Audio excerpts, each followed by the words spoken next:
नमस्कार। नमस्कार। कैसे हैं आप लोग? अच्छा लग रहा है आपके शहर में यहाँ की। सबसे पहले तो मैं यहाँ की लोकल टीम को बहुत बहुत बधाई देना चाहता हूँ। मैं बेसिकली हरियाणा का एक टाउन है सिरसा, सुना है किसी ने? मशहूर जगह है। मैं वहां के पास छोटा सा गांव है, बिलोंग करता हूँ वहां से। छोटी सी उम्र में मैं गुड़गांव आया। 10वीं के बाद मैंने पॉलिटेक्निक करी। 18 साल की उम्र में मैं गुड़गांव आ गया था। 1997 में मैंने गुड़गांव में नौकरी करनी शुरू करी और 1997 में इस सौभाग्य से मेरी शादी थी। बाल विवाह हुआ मेरा। हमारे हरियाणा में एक रिवाज है कि अगर दो की, अब तो मुझे नहीं पता, अगर दो की शादी इकट्ठा करोगे तो खर्चा आधा लगेगा। यस या नो? इतने था कभी? अब तो नहीं है खैर। अब तो बड़ा स्टाइल हो गया शादी। पहले शादी में ऐसा करते थे कि यार कम पैसा कैसे हो, 2-4 इकट्ठी कर देते। होते भी तो पहले 8-10-12 ऐसे होते थे। आगे एक एक करते तो काम चलता गया। आजकल के बच्चों को ये बातें पता नहीं है कि पहले दर्जन दर्जन तो नॉर्मल बात थी और हम भी उनमें से एक थे।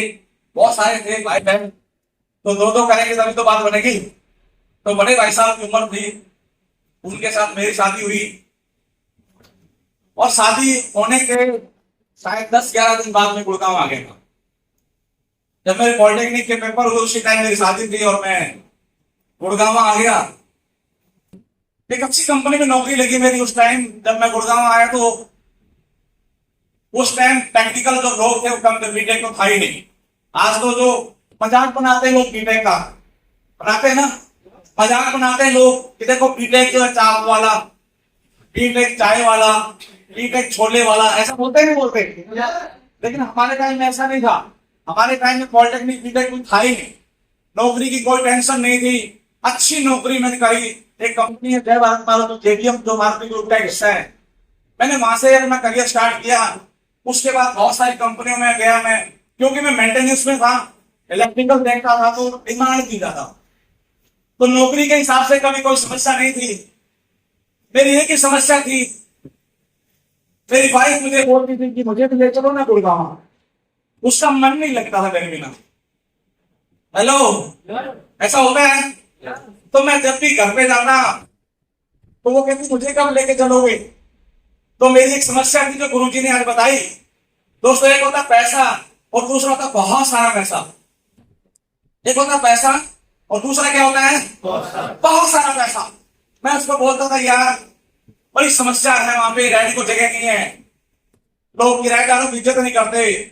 चाहे हरियाणा से हो उसको भी लोग बिहारी बोलते हैं। माफी चाहता हूं, मैं स्टेट की बात नहीं कर रहा। ये कल्चर है हमारे यहाँ गुड़गांव में, फरीदाबाद में ऐसे बोलते हमारे किराएदार। और किराएदार की कोई इज्जत भी नहीं होती। मैं देखता था कि हर 6 महीने बाद में मकान मालिक और किराएदार का झगड़ा हो रहा है, लोग रखा नहीं करते मेरा मकान, थोड़ी सोच उठा के जा रहे हैं। आपके सबके मकान हैं, आपके आप लोकल हो, आपको इस बातों का पता नहीं है। तो मेरा एक प्राइमरी मोटिवेशन फैक्टर था, इतना बटन। मेरे साथ में जो लोग थे बड़े सेटल थे। मैं जहां लास्ट कंपनी मेरी थी वो हिटाची थी, एक बहुत बड़ी जापानी एमएनसी थी, अच्छी खासी सैलरी थी। लेकिन मैं हमेशा बहुत सारे पैसा कमाने के चक्कर में जुगाड़ में लगा रहता था। मेरा जुगाड़ नंबर 1, मैंने 2 टाटा एस खरीदे, 2 ड्राइवर रखे और मैंने कंपनियों में लगाए। इसके लिए ज्यादा पैसे के लिए, पैसा मुझे चाहिए, मैंने ज्यादा पैसे के लिए 2 टाटा एस खरीदे और कंपनियों में लगाई। लोग कहते हैं 99 के फेयर में घूमते हैं, बहुत सारे लोग बोलते हैं ना ऐसा। ये वो लोग बोलते हैं जिनके पास में कुछ नहीं होती। मुझे भी लोग बोलते थे 99 के फेयर में रहता है, क्योंकि मेरे पास में पता कैसे फोन आते थे, अरे साहब हमारी गाड़ी को आगे ने पकड़ दिया, अरे साहब हमारी गाड़ी का टायर फट गया, अरे साहब गाड़ी का ना इंजन बोल गया। मैं ड्यूटी बहुत अंदर था, पकड़े बैठ जाता। मैंने कहा अमीर बनना आसान नहीं है। मैं बड़ा परेशान रहता कि अमीर तो बनना है। मैंने 2-3 साल में गाड़ियों को कबाड़े में बेच किया, क्योंकि आपको पता है कि जो बाहर के जो लोग होते हैं वो गाड़ी को हाथ कैसे करते हैं। उसके बाद मैंने किसी के साथ पार्टनरशिप में सेक्टर 12 गुड़गांव में कार एसी का काम शुरू करा। नौकरी के साथ साथ कार एसी का काम समझ रहे हो आप? मैंने कार एसी का काम शुरू करा सेक्टर 12 में नौकरी के साथ साथ, क्योंकि आई नीड ह्यूज मनी। मुझे बहुत मोटा पैसा चाहिए था, मुझे गुड़गांव में मकान चाहिए था, मुझे अमीर बनना था, मुझे घरवाले को लेके आना था। वो दुकान मैंने करी सर्दियों में करीब कोई नहीं आता था। फरवरी मार्च में थोड़ा बहुत मैंने ऑफर निकाले कि सर्विस फ्री आ जाओ। मैंने पूछा लोगों से कैसे चलती है, वो कहते हैं ऐसे लिखो कि आपकी कार की जो एसी है उसकी सर्विस फ्री करवाओ हमसे, आप मशहूर हो जाओगे। मैंने कहा कोई बात नहीं, मैंने ऑफर निकाला, धीरे धीरे काम चला। जैसे ही काम चला, काम चलते किसी ने ऐसी शिकायत करी, दुकान का जो मालिक था बोला भाई साहब हमें पेंट करवाना, दुकान खाली करो। आप ये नहीं मानिए, मुझे पता था कि जो कंप्यूटर थे उन्होंने दुकान खाली करवाई है, सर्दियों में किराया भरो और गर्मियों में पक्के मोल लो। यस नो, दिमाग बिल्कुल ऐसे हो चुका था कि यार ये धंधे साइड में, नौकरी के सामने कोई काम नहीं हो सकता। और आप में से बहुत लोग कोशिश करते हैं खेती के साथ में कोई काम करें, नौकरी के साथ में काम करें, किसी भी तरह से कोई काम करें, क्योंकि बहुत सारे लोग ज्यादा पैसा चाहते हैं। यस नो, कितने लोग ज्यादा पैसे चाहते हैं? Very good. अच्छा, कितने लोग ज्यादा पैसे नहीं चाहते? कितने लोग ज्यादा पैसे नहीं चाहते? शर्म आती है ना। और दोस्तों कहते हैं कि इंसान जो सोचता है वो नहीं मिलता, मिलता क्या है? जो परमात्मा चाहता है वो उसको मिलता है।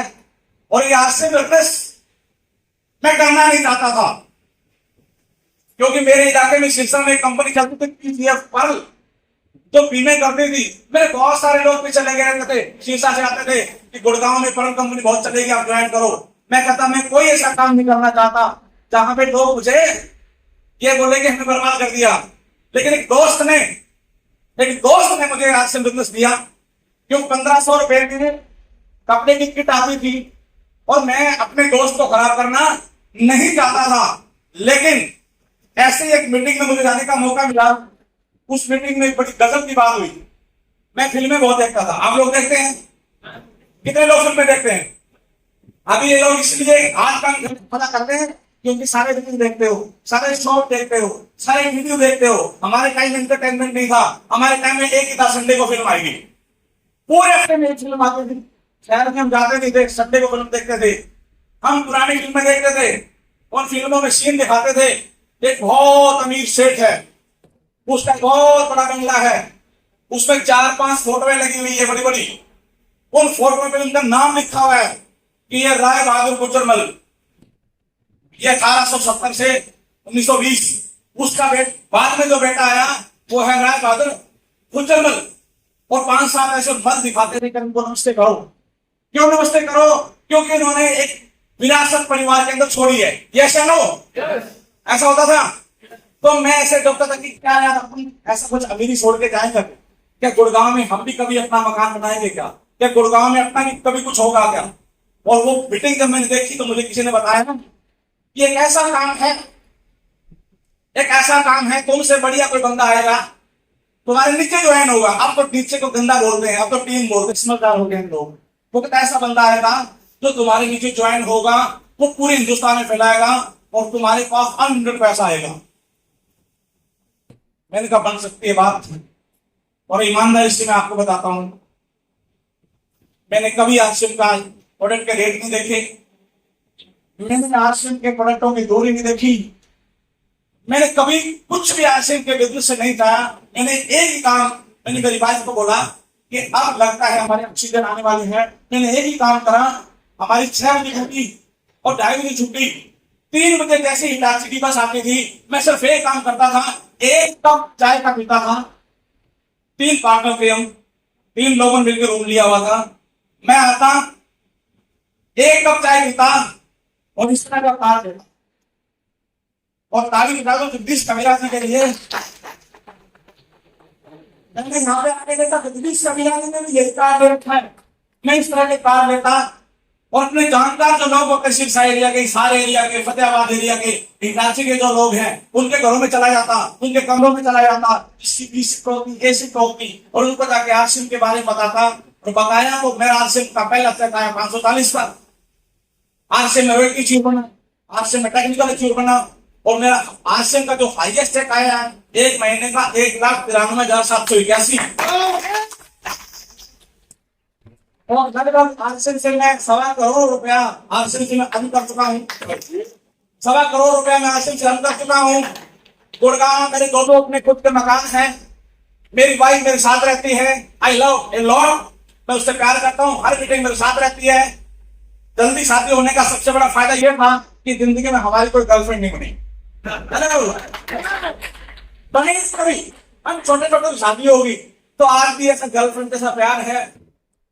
एक लड़का एक लड़की है, लड़का मेरा बीटेक कर रहा है चंडीगढ़ से अच्छी यूनिवर्सिटी से, लड़की ने बीकॉम कर लिया है, जिंदगी मजे से कट रही है और एक ऐसे सिस्टम पे सवार हो गए हैं। मेरे टीम में 8-10 ऐसे लोग हैं जिनकी इनकम 1 लाख से अबव है। मेरी टीम में एक ऐसा व्यक्ति है जिसकी इनकम मेरे से डबल है।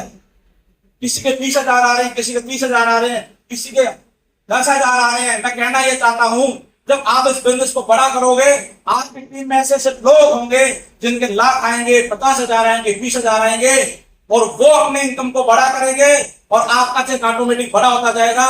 शुरुआत आपको करनी है। अगर आपने आज की शुरुआत करके 10-20,000 तक आप पहुंच गए, ये बहुत मुश्किल काम है। आज से में 20,000 कमाना बहुत मुश्किल काम है, लेकिन आज से में 2 लाख कमाना बहुत आसान काम है। 20,000 कमाने के लिए आपको सारे रिश्तेदारों से ताने सुनने पड़ते हैं। 20,000 कमाने के लिए आपको पड़ोसी को जोड़ना पड़ता है। 20,000 कमाने के लिए आपको जानकारों को जोड़ना पड़ता है और आपको पता है कि जानकार कैसे होते हैं और पड़ोसी कैसे होते हैं। लेकिन जैसे ही आप 20,000 पे पहुंच जाते हो, जैसे आप 20,000 पे पहुंच जाते हो, तो आपकी टीम में जो आपके जानकार लोग थे वो आगे ऐसे लोगों को बिजनेस देकर चले जाते हैं जिनको आप जानते नहीं है, वो आपको गुरु जी बोलते हैं। हेलो, आपको क्या बोलते हैं? तो 20,000 तक आप पेन ले सकते हैं। अगर आप 20,000 अपने दम पे कमा सकते हैं तो 20 लाख पे दुनिया आपको बता सकती है। Thank you very much.